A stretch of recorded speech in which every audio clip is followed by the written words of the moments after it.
নমস্কার, আমি ডক্টর সত্যশ্রী ঘোষ। আজকে আমি আপনাদের সাথে যে বিষয়টা নিয়ে আলোচনা করব, আমার কাছে তো যে কটা পেশেন্ট আসেন প্রত্যেকে যা যা সমস্যা নিয়ে আসেন তার শেষেই একটা কথা তো যুক্ত করেন, দিদি একটা চুল পড়া বন্ধের ওষুধ দেবে, তাতে চুলটা পড়া বন্ধ হয়ে যায়। মানে এটা তো আমাদের প্রত্যেকের সমস্যা, মানে সেই ছেলে বলুন, মেয়ে বলুন, মা বলুন, বাবা বলুন, প্রত্যেকটা বয়সের লোকেদের একটাই সমস্যা, চুল পড়ে যাচ্ছে, চুল উঠে যাচ্ছে, চুল হয়ে যাচ্ছে। অনেক রকমের শ্যাম্পু, তেল, তারপরে কি সিরাম, এই থেরাপি ওই থেরাপি অনেক কিছু করেছি, কিন্তু চুল পড়া কম হচ্ছে না। অ্যাকচুয়ালি ব্যাপারটা কি বলুন তো, আমাদের আগে দেখতে হবে আমাদের চুলটা কেন পড়ছে। সেই কেনটা যদি আমরা বন্ধ করতে পারি তাহলে আমাদের শ্যাম্পু, সিরাম, হ্যানা ত্যানা এত কিছু কিন্তু দরকার পড়বে না। তাই আজকে আমি বুঝতেই পারছেন আলোচনা করব হেয়ার ফল বা অ্যালোপেশিয়া বা ব্যাল্ডনেস নিয়ে। কি কেন হেয়ার ফল হয় বা কিসের জন্য হয়, বা এই হেয়ার ফল থেকে মানে কমাতে আমরা কি করব না করব, এই সমস্ত বিষয় নিয়ে আলোচনা করব। বা তার সাথে কিছু হোমিওপ্যাথি ওষুধ, কোন কোন ধরনের হোমিওপ্যাথি ওষুধ কীরকম, কোন সময় কোনটা দেয়া যায়, একটু সংক্ষেপে আলোচনা করব। আবারও বলছি, হোমিওপ্যাথি ওষুধ কিন্তু অবশ্যই কোনো চিকিৎসকের পরামর্শ নিয়ে খাবেন, কেন হোমিওপ্যাথি ওষুধটাকে সঠিক ডোজ এবং সঠিক পোটেন্সিতে প্রয়োগ করতে হয়। ওভারডোজ বা ওভার পোটেন্সি হলে কিন্তু সেটা কোনো কাজ করে না। যাই হোক, তাহলে শুরু করা যাক আজকে হেয়ার ফলের ভিডিওটা। জানেন তো, আমাদের হেয়ার ফলিকলসগুলো যেগুলো আছে সেখান থেকে আমাদের নতুন হেয়ার সেলস হয়, তারপরে সেখানে কেরাটিন থাকে, কিছু প্রোটিনের দরকার পড়ে, তারপরে নতুন আমাদের হেয়ার গ্রোথটা হয়। এবার কি হয়, আমাদের যে পুরনো হেয়ার সেলসগুলো আছে সেগুলো আমাদের স্কিন থ্রু দিয়ে বেরিয়ে আসে, এবার তারপরে আস্তে আস্তে আমাদের হেয়ারগুলো লস হতে থাকে। এবার সবার আগে একটা প্রশ্ন, যে কখন আমাদের চিন্তার বিষয় যে আমাদের চুল পড়াটা নেই। রোজ কিন্তু আমাদের 100 থেকে 150টা পর্যন্ত চুল পড়তে পারে, কিন্তু যখন তার থেকে বেশি চুল বেশ আপনার কিছুদিন ধরে, ধরুন 15 দিন, 20 দিন, 1 মাস টানা আপনার প্রচুর চুল, প্রায় 150-200টা, অনেকের এরকম বাঞ্চ টাইপের হয়ে চুল পড়তে থাকে, তখন কিন্তু সেটা চিন্তার বিষয়। তখন কিন্তু আপনাদের চিকিৎসকের পরামর্শ অবশ্যই নেওয়া উচিত, যে কেন আপনার এই হেয়ার ফলটা হচ্ছে। এই কেনর কথাতে আসতে বলি, কেন আমাদের চুল পড়ে। ধরুন কিছু হরমোনাল ইমব্যালেন্স হলে, যেমন আমাদের ধরুন কিছু অ্যান্ড্রোজেনাল লেভেল এদিক ওদিক হলে পড়ে, যেমন ধরুন আমাদের প্রেগনেন্সির সময় কিছু হরমোনাল চেঞ্জেস আসে সেই সময় পড়ে, বা যেমন প্রেগনেন্সির পরে মেয়েদের ক্ষেত্রে তেমন পিউবার্টি বা মেনোপজ, দুটোর সময় কিন্তু আমাদের হরমোনাল চেঞ্জেস আছে, সেই সময় কিন্তু হেয়ার ফল হয়। বা অনেক সময় দেখুন একটা জিন মানে ব্যাপার থাকে, ধরুন আপনাদের বাবা বা মা বা কারুর যদি মানে জিনের মধ্যে একটা ব্যাল্ডনেসের হিস্ট্রি থাকে, তার জন্যও কিন্তু আপনার মধ্যে একটা আসতে পারে। বা যদি আপনার কোনো আপনার থাইরয়েডের ডিসঅর্ডার বা আয়রন ডেফিসিয়েন্সি অ্যানিমিয়া থাকে, সেক্ষেত্রেও কিন্তু হতে পারে। বা ধরুন আপনার চুলের ড্যান্ড্রফ আছে, ড্যান্ড্রফ থেকে কিন্তু হেয়ার ফলটা হয় না। ড্যান্ড্রফের জন্য কি হয়, অনেকের মাথা চুলকাতে থাকে, কনস্ট্যান্ট মাথা এভাবে চুলকাতে থাকে, তার জন্য একটা মানে হেয়ার যে পুলিংগুলো হয় সেখান থেকে কিন্তু হেয়ার ফল হতে পারে। বা অনেকের রিংওয়ার্ম ইনফেকশন চুলের মধ্যে হয়, বা যে কোনো ফাঙ্গাল ইনফেকশন বা সোরিয়াসিস যদি মাথার স্ক্যাল্পে হয়, সেটাও কিন্তু একটা চুল পড়ার খুব কারণ। বা ধরুন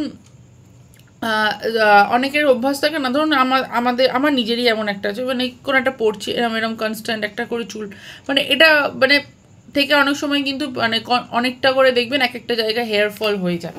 বা আরেকটা ধরুন যে ব্যাল্ডনেসের হিস্ট্রি আছে, যেমন মানে এটা খুবই স্বাভাবিক ব্যাপার, অনেকে খুব মানে টেনে চুল বাঁধেন বা চুলটাকে ভিজেই রেখে দেন, মানে এই প্রত্যেকটা জিনিস আমার মধ্যে খুবই আছে, তাই আমি বলছি।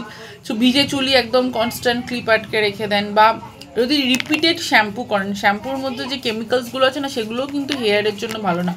অনেকেরই অভ্যাস আছে রোজ শ্যাম্পু করার, সেটাও কিন্তু একদম উচিত নয়। বা যদি ভিজে চুলটাকে একদম গুটিয়ে রেখে দিয়ে সর্বক্ষণ, তাহলে চুলের মধ্যে কিন্তু মানে হাওয়া চলাচল না করতে পারার জন্যও কিন্তু চুলগুলোকে মানে এই একটা চুলের কিন্তু আমাদের এই যেটা গ্রোথ মানে সেলসগুলো যেগুলো আছে, যেটা হেয়ার ফলিকলসগুলো, সেগুলো কিন্তু মানে আমাদের খুব অ্যাক্টিভ রাখতে হবে। যেটা বলছিলাম, আয়রন ডেফিসিয়েন্সি হলে কি, আপনার যদি হিমোগ্লোবিন কম থাকে তাহলে কিন্তু চুলের গোড়ায় ব্লাড সার্কুলেশন কম হয়, বা চুলের মধ্যে অক্সিজেনটা কম, তাহলেও কিন্তু চুলের গ্রোথটা হবে না। বা ধরুন ড্যান্ড্রফের কথাটা বললাম, এখন যেটা মানে স্বাভাবিক যেটা হয়, কিছু ড্রাগ বা অনেকের যাদের ক্যান্সার পেশেন্ট আছে তারা প্রত্যেকে আমাদের কাছে আসেন কেমোথেরাপির পর, যেটা আমরা বলি কি অ্যানাজেন এফালভিয়াম। আমি হেয়ার সাইকেলস নিয়ে না কোনো একটা ভিডিওতে আলোচনা করবো, অ্যানাজেনেফালভিয়ান। তারপরেও কিন্তু অনেকের হেয়ার মানে ফল হতে পারে, বা অনেকের দেখা যায় খুব মানে অ্যালোপেশিয়া এরিয়াটা একটা, তো মানে ধরুন অ্যালোপেশিয়া আছে, এটা ইনভলেন্টারি অ্যালোপেশিয়া বলি, যেটা আমাদের মানে ন্যাচারাল কন্ডিশন, যেমন বয়সের সাথে সাথে গ্র্যাজুয়ালি আপনার হেয়ার গ্রোথটা কম হতে পারে। আর অ্যালোপেশিয়া এরিয়াটা হলো মানে একদম সাডেন, মানে হঠাৎ করে এরকমভাবে একটা জায়গাতে যে কোনো কারণে প্যাচি হেয়ার লস হয়ে যায়, বা এটা বাচ্চাদের ক্ষেত্রেও হয়, বা যেটা আমরা মানে বাংলা কথায় বলি কি আমাদের টাক পোকা হয়েছে, একদম একটা জায়গায় জায়গায় ব্যাল্টনেস হয়ে যেতে থাকে। এবার বলি আমাদের চুলের হেয়ার মানে ফলিকেলের গ্রোথ বা হেয়ার শ্যাফটের যে গ্রোথটার জন্য বা হেয়ার এন্ডের গ্রোথটার জন্য আমাদের কিছু আয়রনের প্রয়োজন। তেমন ধরুন বায়োটিন বা ধরুন জিঙ্ক বা ভিটামিন B12, B9 বা কিছু প্রোটিনের প্রয়োজন।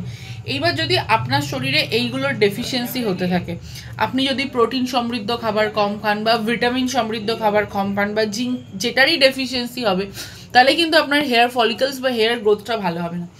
আর এখনকার দুনিয়ায় মানে একটা কি বলুন তো, সব থেকে মানে আমাদের ডায়েটের খুব দরকার। মানে ধরুন আপনাদের প্রোটিনটা আপনার ভেজিটেবল সোর্স থেকে খেতে পারেন, বা অ্যানিমেল সোর্স থেকে বলুন চিকেন খান বা ফিশ খান, যেটা খেতে পারেন। আয়রন কিসে বেশি হয়েছে, আপনি ডুমুর খান, পালং শাক, আপেল, পেয়ারা এগুলো প্রচুর পরিমাণে খান, বা জিঙ্ক বা ফলেট ধরুন আপনি প্রচুর পরিমাণে ফ্রুটস খান, ভিটামিন সি সমৃদ্ধ খাবার খান, টক দই প্রচুর পরিমাণে খান। তার সাথে কি করবেন, পর্যাপ্ত পরিমাণে জল পান করুন। প্রচুর পরিমাণে জলটা খেলে তাহলে কিন্তু আপনার এই হেয়ার মানে গ্রোথটা খুব ভালো মতো হয়। হ্যাঁ, যেটা খাবেন না, লো ফাইবার ডায়েট করবেন না। ডায়েটারি ফাইবার যত বেশি হবে, আপনার ইন্টেস্টিনাল গাট যত ভালো থাকবে, অ্যাসিডিটি বা এগুলো সমস্যা কম, তত আপনার কিন্তু হেয়ার গ্রোথ, শরীরকে ভেতর থেকে ঠিক রাখতে হবে। আপনি ওপর থেকে শুধু সিরাম আর হেয়ার লসের ট্রিটমেন্ট করলেই কিন্তু হবে না। বা যদি আপনি যে রিফাইন্ড কার্বোহাইড্রেট, যেগুলো মানে ধরুন কোল্ড ড্রিঙ্কস, কুকিজ বা এই ধরনের বাইরের এই জাতীয় খাবার যত কম খাবেন, বা মানে ধরুন আপনি কিছু ডুবো তেলে ভাজা যে খাবারগুলো পাওয়া যায় সেই ধরনের খাবার যত অ্যাভয়েড করবেন। বা আরেকটা জিনিস মানে যেটা না বললে নয়, অ্যালকোহল আর স্মোকিং বোথ কিন্তু আমাদের হেয়ার মানে শরীরের ওপর একটা মারাত্মক এফেক্ট করে। এটা কিন্তু আপনাদের হেয়ার গ্রোথকে প্রচণ্ড রকমভাবে ডিস্টার্ব করে। তো আজকে এইটা নিয়ে আলোচনা করলাম। আগে আবার একটা ভিডিও আমি বানাবো যেটাতে আপনি হেয়ার ফলের কিছু হোমিওপ্যাথি মেডিসিন নিয়ে আলোচনা করবো। আজকে তো এগুলো নিয়ে আলোচনা করলাম। ভিডিওটা কেমন লাগলো অবশ্যই জানাবেন। আর আপনারা সবাই খুব ভালো থাকবেন, সুস্থ থাকবেন। মন ভালো থাকলে শরীর ভালো থাকবে, চুল ভালো থাকবে। তাই সবাই ভালো থাকুন, সুস্থ থাকুন। নমস্কার।